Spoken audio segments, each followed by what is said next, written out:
A doctor named Cassius pushed the wooden spoon through the belly of the pot at the first gray light of a September morning in the Ludus Magnus, the gladiator barracks wedged against the north wall of the Colosseum in the year 80. Barley, crushed fava beans, a palm of rendered lard. Ash from last night's oak fire stirred in by the handful. A Syrian retiarius named Spiculus waited at the edge of the courtyard with an iron bowl. Number 18 was what he ate the night before his fight, and honestly, it was not a feast. Number 7 gave these men the nickname juvenile used to mock them. Number 4 is the one that made their bones read heavy in the isotope records pulled from Ephesus 19 centuries later. Spiculus knew every dish on this list by smell. These 25 meals were not Hollywood arena food. They were training rations, calcium loads, and funeral feasts, cooked in the same kitchen for 20,000 fighters across 4 centuries. Here are the 25 crazy meals Roman gladiators actually ate before fighting to the death. Number 25, boiled brassica cabbage. What most people miss about gladiator food is in the pot itself. The Ludus Magnus kitchen cauldron held 40 pounds of cabbage stems, salt, and old barley water, boiled until the leaves collapsed into a soft green pulp. Cato the Elder had written in 160 BCE that brassica cured everything from hangover to wound fever, and the Lanistas who owned the fighters believed him. Every evening bowl carried it, a cheap vegetable, gray and soft, reheated 3 times a day. For a man who might be dead by sundown the next week, it was a quiet thing to eat. Simple, cheap, and incredibly effective at keeping the barracks from falling to dysentery in a Roman August. The cooks knew it. The fighters knew it. Nobody wrote poems about cabbage. Number 24, dried onions and leeks. Strung on iron hooks in the ceiling beams of the Ludus Magnus kitchen, onions and leeks hung through every winter in braided ropes. Roman kitchen boys turned them twice a week to keep the rot off. Campagna onions traveled 30 miles up the Via Appia from the coastal farms, packed in rush baskets alongside garlic bulbs. The cook chopped them into every pot of porridge. They carried flavor into food that had none. A bowl of plain boiled barley was a punishment. The same bowl with a handful of dried onions stirred in became something a man could eat 3 times a day for 12 years. Palladius, the Roman agricultural writer, recorded 28 onion varieties grown for the Ludus kitchens alone. This was not seasoning.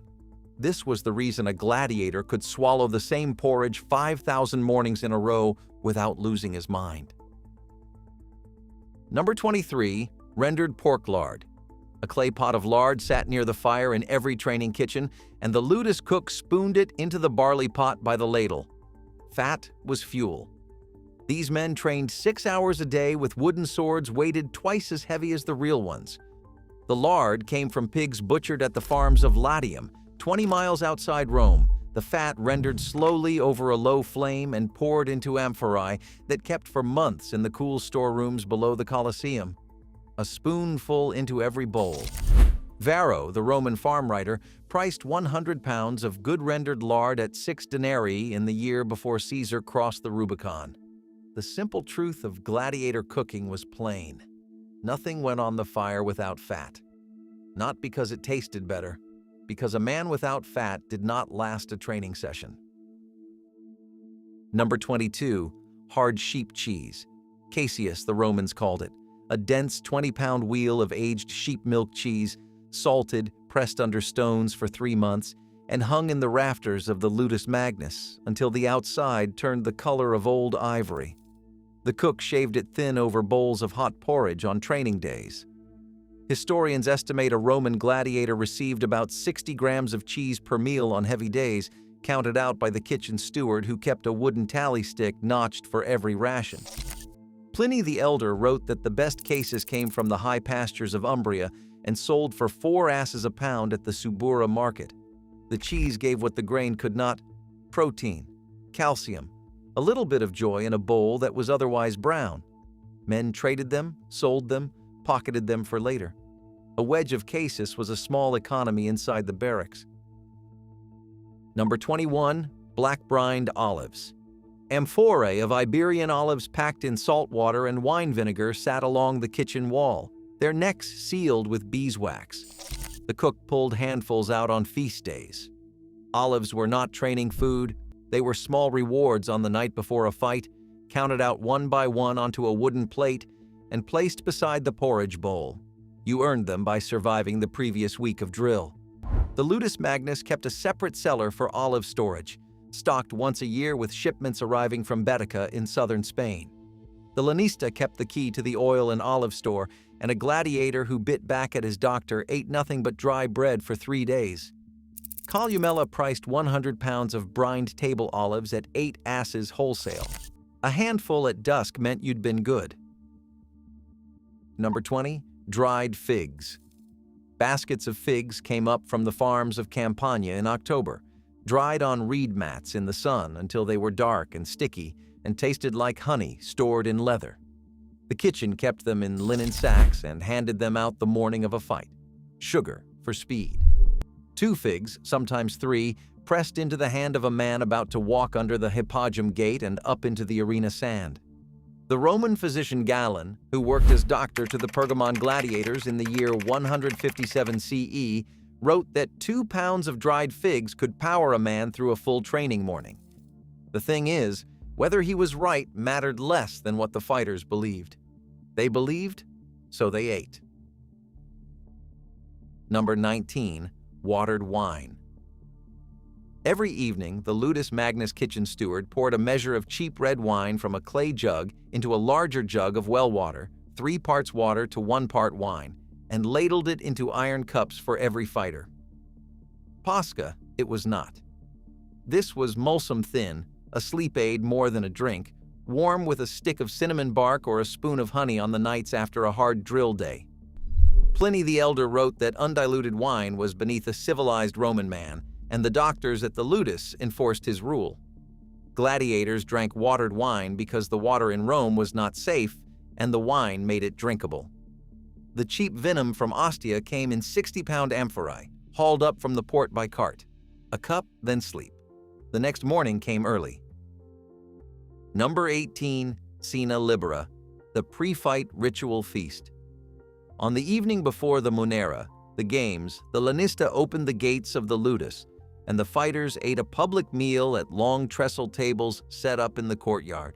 Roast meats, white bread, olives, figs, cheese, and watered wine served on ceramic plates, while the Roman crowd filed past to stare at the men who might die the next afternoon. Some gladiators ate with quiet hunger. Others barely touched the food. Spiculus, the Syrian retiarius, was said to have eaten nothing but a handful of figs and a 2-pound loaf of bread the night before his 3rd fight with the secutor Aquilinus in the year 81. Here's the part that stays with me. The meal was not for him. It was for the crowd. Number 17. Boiled chickpeas. A wooden bucket of dried chickpeas went into the soaking barrel the night before a training day, and by morning they'd swollen to 3 times their size. The Ludus Magnus cook dumped them into the big pot with salt, bay leaves, a spoon of lard, and enough water to cover them by a handspan. 4 hours on a low fire. They came out soft and yellow and smelled like the inside of an Italian farmhouse. A bowl of chickpeas with a shaving of cheese was the meal on rest days when the fighters spent the morning oiling their bodies for the bath and the afternoon sleeping in the colonnade. Roman chickpeas came up from Apulia by ox cart, 20 pounds per modius at the forum markets. The cheap protein kept them strong when the muscles were repairing. Number 16. Roasted barley groats. On the mornings of match days, the Ludus kitchen crushed raw barley in a stone quern, roasted the groats on an iron pan over the fire, and served them hot with a spoon of honey stirred through. The roasting changed the flavor from grassy to nutty, something closer to bread crust than to porridge. This was the breakfast of a Roman fighter who'd be in the Colosseum by midday. The fighters called it the last bowl. Barley from Campania came in 20-pound sacks, the cheapest grain on the Italian market. Some ate it slowly, some in 3 swallows. The cook never asked which match a man was walking into. He just kept the pan moving and the honey jar close at hand, a small kindness in a kitchen that didn't trade in kindness. Number 15. Salt pork ration. A slab of salt-cured pork shoulder hung in the Ludus Magnus larder through the cold months, and the cook shaved thin slices off the edge to drop into the evening pot on days when the lanista wanted his men heavy. Pork was expensive. Roman butchers at the Macellum priced salt pork at 8 asses for 2 pounds in the reign of Domitian. A ludus that kept 30 fighters could not afford to serve it daily. A slice a week, laid across the top of the porridge like a pale pink crown, was a luxury. The salt stung the tongue. The fat melted into the barley and turned the whole bowl rich. A fighter who ate his pork slowly was a veteran. One who ate it in one bite was new to the barracks and had not yet learned the economy of small things. Number 14. Garum, the Roman fish sauce. A small clay dish of garum sat on the long table at every meal in the ludus. The sauce was made by fermenting anchovies and mackerel guts in salt brine for 3 months in open vats outside the port cities, then straining the liquid into amphorae for shipment. It smelled ferocious. It tasted like the sea concentrated to a point. A few drops on a bowl of plain porridge turned it into something that worked, something a man could finish. The cheap grades cost a few asses per jar. The good grades, made in Pompeii before the eruption of 79, came in 5-pound amphorae and sold for more than wine. Every gladiator barracks kept at least 1 jar open at all times. Nothing went to the mouth without it. Number 13. Dried lentils stew. A deep iron pot of red lentils simmered on the Ludus Magnus hearth on the 2nd day of every week, thickened with a pour of barley flour and darkened with a splash of garum and a handful of dried onion. This was the evening meal on the 2nd training day of the cycle, when the bodies were sore and the stomachs were empty. Lentils were cheap. Lentils kept. Egyptian lentils arrived in Rome by ship from Alexandria, 6 asses for 15 pounds at the Trajan warehouses by the Tiber. The cook could feed 30 men for 2 nights off 1 sack. A bowl of lentil stew with a wedge of bread was not glamorous. It was, however, what held the barracks together from one match day to the next. Number 12. Dried fava bean flour cakes. On long March days, when a familia gladiatoria traveled from Rome to a provincial arena in Capua or Pozzuoli for a private munera, the kitchen packed small flat cakes of fava bean flour mixed with water, salt, and olive oil, baked hard on the iron griddle the night before the cart left. The cakes kept for a week in a linen bag. They tasted of nothing in particular. A fighter riding 20 miles on a rough cart track could pull one from his pouch, chew it slow, and have enough in him to stand and fight when they reached the next town. The road from Rome to Capua ran 130 miles down the Via Appia, a 2-day haul in a slow cart. Field rations for the trade. Simple, unbeautiful. They kept men alive on the road. Number 11. Pomegranates before the match. A crate of pomegranates came into the Ludus Magnus kitchen the week of every major munera, hauled up 40 miles from the gardens of Campania, where they grew best. The cook cut them open with a small bronze knife, pressed the seeds into an iron cup, and handed the cup to the fighter an hour before he walked to the gate. Pomegranate juice ran red. It stained the mouth and the lips and the fingers. Some Romans believed the seeds called the dead back from the underworld, a dangerous thing on a day a man might join them. The fighters drank it anyway. You didn't turn down a gift from the kitchen on a match day. You drank and you went. Number 10. Galen's plant ash calcium drink. The part that surprised me most was buried in the isotope study of gladiator bones excavated from the burial ground outside Ephesus in 2014. The strontium and calcium levels in those skeletons read heavier than any other Roman population ever tested. The reason was sitting in Galen's medical notes from the year 177 CE. Before heavy training days, the doctor prescribed a drink of vinegar, water, and the ashes of burned plant stems, calcium stripped straight from the carbon. The cook boiled oaken vine clippings in a shallow iron pan until they turned to pale gray powder, then stirred a spoonful into a cup of thin posca and handed it over. It tasted like licking a cold fireplace. The bones tell us it worked. The fighters drank it for centuries. The answer lay in their graves the whole time. Number 9. Panis militaris, the military bread. The ludus kitchen baked a coarse whole grain loaf twice a week in a stone oven set into the courtyard wall, the same loaf the Roman legions were issued in camp. Dense, chewy, dark as wet bark, made from emmer wheatstone ground the morning of baking and leavened with a scrap of dough saved from the last loaf. Every fighter got a fist-sized piece at every meal. You could dunk it in porridge. You could wrap it around a sliver of cheese. You could soak it in garum until it turned black and eat it standing up on the way to drill. Trajan's column shows legionaries carrying panis militaris on the Dacian campaign, 2 pounds per soldier per day. A hungry man could walk into any ludus in the empire and know the bread. Number 8. Honey-sweetened pulse. On the night after a victory, when a fighter returned to the ludus magnus with the palm branch of the winner in one hand and a small leather purse of silver in the other, the cook made pulse with honey. Sicilian honey came in 10-pound clay jars sealed with beeswax, shipped up from the gardens of Hybla. Plain porridge. A spoon of amber Sicilian honey stirred through it, a pinch of crushed cinnamon bark on top, a squeeze of dried fig chopped fine. It was a child's breakfast served to a grown man who'd just killed another grown man on the sand of the arena. And in the eating of it, something in him went quiet. The kitchen knew. The lanista knew. A Roman cook who'd been in the ludus for 20 years had watched 1,000 such nights. Honey pulse was not a reward. It was how the kitchen told a fighter he was still a person. Number 7. Barley and bean porridge, the sagina. This was the meal that gave gladiators their nickname.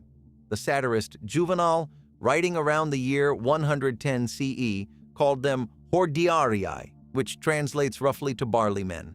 The daily ration was about 2 pounds of barley per fighter, stirred into bean water. It was not a compliment. Proper Roman soldiers ate wheat bread. Barley was horse feed and slave food. But the lanistas had learned over centuries that men fed on barley and beans grew a soft layer of body fat under the skin that protected them in the arena. A sword cut through sagina hit fat before it hit muscle. The blood looked dramatic to the crowd. The wound was shallow. A fighter could walk off the sand bleeding and survive. The porridge every morning. The porridge every night. The barley men ate their armor 1 spoonful at a time. Number 6. Boiled fava beans. Dried fava beans soaked overnight in a stone cistern of the ludus magnus, drained at dawn, and boiled for 3 hours with a bay leaf and a knob of rendered lard. A 30-pound sack fed the whole barracks for 1 evening. The cook slid the skins off with a wooden paddle, and the beans turned pale green and soft. A bowl of favas held more protein than a slice of meat at 1/3 the cost. Roman butchers priced pork at 4 asses a pound in the reign of Emperor Titus. A sack of dried favas cost 2 asses and fed 12 men for a day. The economy was obvious. The beans were thought by Roman physicians like Galen to build heavy bones, which was exactly what a gladiator needed. Favas twice a day, 12 months a year. Number 5. Posca, the vinegar drink. Roman soldiers drank posca. Roman sailors drank posca. Gladiators drank it between drill sessions in the courtyard of the ludus magnus, scooped out of a 10-pound wooden bucket with a horn cup. The recipe was simple. 1 part sour wine, 4 parts water, a pinch of salt, sometimes a few crushed herbs for flavor. The acid killed whatever the water carried. The salt replaced what the body had sweated out. In the August heat of a Roman afternoon, a fighter pushing through 4 hours of wooden sword drill would drink 2 full cups between rounds. Cheap, effective, and the reason the Roman military machine could move through any country. The gladiators didn't invent it. They simply drank it every day of their careers. Number 4. Emperor's oysters. On the night before the inaugural games of the Colosseum in the year 80, the Emperor Titus sent oysters down to the ludus magnus. Crates of them, packed in seaweed and ice, brought 15 miles down from the Alban Hills, fresh from the oyster beds at Lake Lucrinus on the Bay of Naples. The cook opened them one by one with a thin bronze knife while the veteran fighters watched from the courtyard. Some had never eaten an oyster in their lives. The lanista handed them out 2 to a man. Salt water, cold flesh, the taste of the sea in the middle of the dry Roman autumn. A meal an emperor believed was worthy of men about to die for him. Spiculus was said to have swallowed his without chewing, and then asked quietly for another. The lanista pretended he had not heard. Number 3.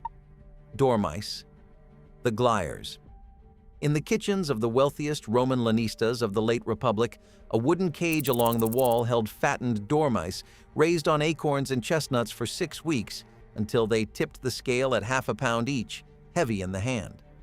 On the nights of the richest private munera, the cook roasted them whole on small iron spits, rolled in honey and poppy seed, served 2 per plate with a sprig of fresh rosemary.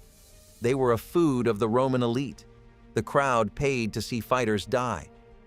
But the men who ate dormice the night before were the men the crowd had come to see, the stars of the arena, the ones who drew the largest purses and slept in the best rooms of the barracks. A dormouse on the plate was proof the lanista valued you enough to spend on you. Most gladiators never tasted one. Number 2. Roasted hare. A hunter from the Sabine Hills, 30 miles east of Rome, delivered 2 hares to the kitchen once a month, skinned, gutted, and hung on iron hooks for 2 days before the cook split them along the spine and roasted them on a wooden spit over a slow fire. The meat was dark, lean, and strong-flavored. A hare fed 4 fighters. It was given to the veteran Thrax or the senior retiarius after a decisive win in a private match, a quiet acknowledgement that the man had earned meat that could not be bought on the monthly ration. The lanista watched from the doorway while they ate. Nobody spoke. A roasted hare in the ludus magnus meant you were still alive and you'd killed to prove it. You chewed, you swallowed, you said nothing. Number 1. Roasted pork shoulder, the victor's reward. On the night a gladiator earned the wooden sword of freedom, the rudis, the lanista slaughtered a pig in the courtyard at sundown, and the whole barracks stayed up to smell it roasting. A 15-pound shoulder of young pork from the Latium farms, rubbed with salt and crushed rosemary, turned slowly on an iron spit over oak embers for 4 hours, while the fighters sat in a rough circle and passed a jug of unwatered wine for the first time in years. The freedman ate first. He cut the crackling with a bronze knife and chewed it slow. Then the cook portioned out the rest, and 30 men who'd never agreed on anything sat in silence and ate pork shoulder together. Some would be dead by spring. The freedman would walk out at dawn with the rudis in his hand and never look back. 12 years of barley pointing at 1 plate of pork. A meal that was not training, was not ritual, was not a funeral. Just supper, the first he'd eaten as a free man. Cassius the doctor, stirring his pot of sagina in the gray light of the ludus magnus, was not cooking for Hollywood gladiators. He was feeding men who might die that afternoon and needed above all to be fed well enough to put up a fight. Drop in the comments which of these 25 you'd have eaten on a match day morning and which you'd have saved for the night of the rudis.